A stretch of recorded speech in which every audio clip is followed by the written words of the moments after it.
Дідо Мороз. Дід Мороз таги на сміх, на субіцу брить вон міг. Тяжко тягне, вонь схилений, мучиться, цілий зелений, ці старий та не бірує, у бавуса фучить дує, а ва діда тирх давить. Що у міхові? Увидь, міх тяжезний, і наш гріх, інших Дід Мороз бобіг. На санках волів тягнути і в бавуса сиві дути. Що кіть цегло повний міх, цубрить сегень і на сміх. Чи поможе будувати, комусь хижу мурувати, да кому не похибить, кіть то в цеглу увалить. Кожний з нас, що заслужив, то от діда заробив. Як увидиш, ось пут ходить, міркуватися заходить. Ноги мусай сокотити, міхом годен отдавити.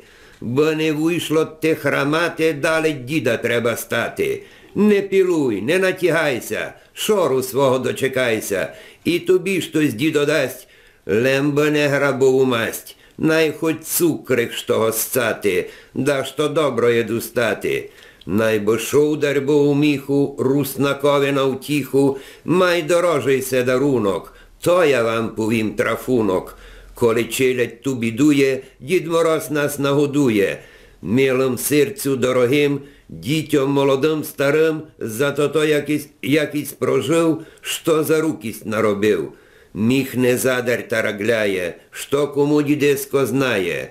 Почистить сніг на пути, найбо дідом ухіти. Бо не сховся, бо не впав, би самих не розв'язав. З міха дасть, що заслужив, кожний своє лемімів. Шкодася поносувати, було вамся справувати. З Новим роком!